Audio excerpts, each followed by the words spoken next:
Hi, and welcome back to our channel, documenting our journey to financial freedom.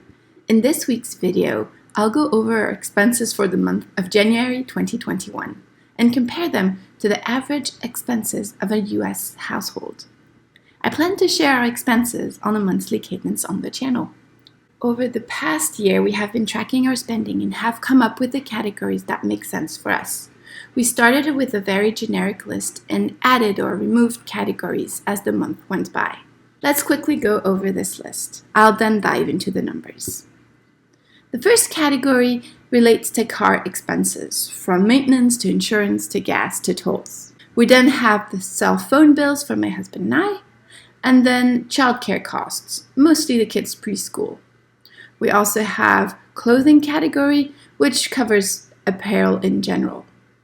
The next three are very interesting in their evolution over the last year.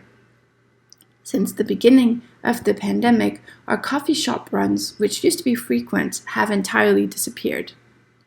We work from home, so there are no more commuting costs. Dining out or takeout is also extremely low.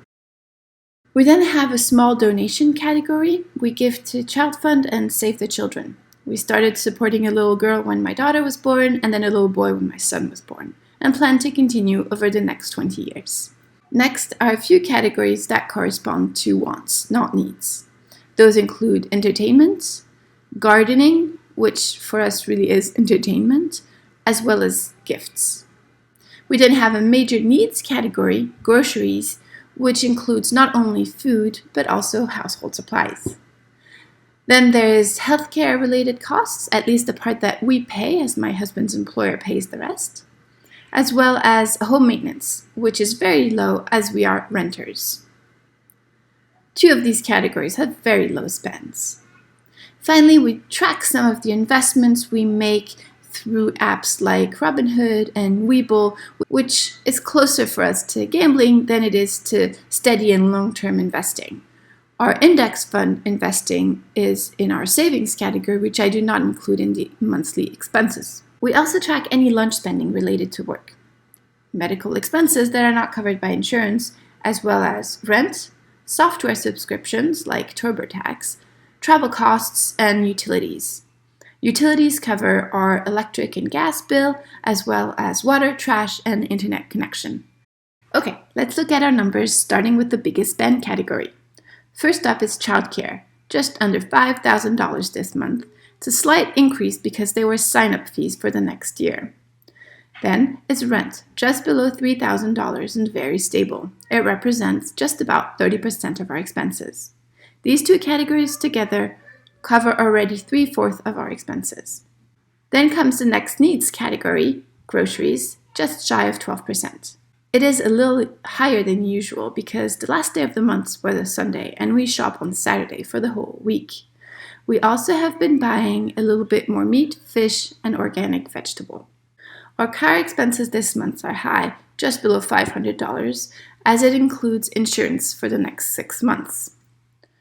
We then have a relatively high entertainment budget for this month, which we will need to curb in February. The utilities expenses are as expected as our healthcare costs, both at about 2% of our expenses. We had a few medical costs outside of those covered by insurance and our usual donation amounts. Our cell phone bill are just about $50, and there might actually be room to go down by a few dollars. We had a very tiny clothing budget of less than $2. The rest was covered by gift cards, which we bought with credit card rewards. All the other categories are at zero this month. Our total spend is just about $10,200. I will note that personal finance experts do usually recommend budgeting. This involves having a plan for every dollar. To us, our more lightweight and flexible approach suits our family style better. By keeping track of expenses, we are still able to maintain that sense of accountability for our spending. We are also able to flag any large month-over-month changes and address any problem behavior. It's always interesting to compare our spending to others, especially within the United States and even more so in the same geographic area. A 2019 report on consumer expenditure from the Bureau of Labor Statistics helps us do just that. Data from the Consumer Expenditure Survey indicates how consumers spend. This report identifies many categories. Here's a shorter list of the major ones, which have some overlap with the one we just saw for a family. Looking at the 2019 data for an average US household, we can see that housing is the highest spend category, followed by transportation and food. By percentage, housing and food are actually quite close to the percentage we see in our family. Transportation, on the other hand, is higher than it is for us, as are healthcare costs. There are more ways to look at this data. First, let's dive into more consumer categories and compare their spending patterns. We fall in the married coupled with children category. We can see that this type of household tends to spend less in housing, a tiny bit more in transportation, and is about middle of the pack for food. It's also interesting to check out how the geographical area impacts your costs of living.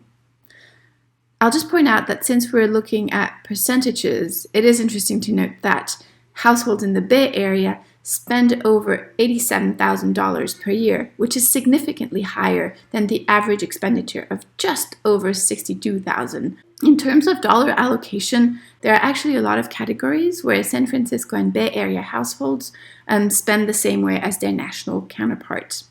This includes food, for instance. But there are examples where there are strong differences. For instance, healthcare is significantly lower in this geographical area than the national average.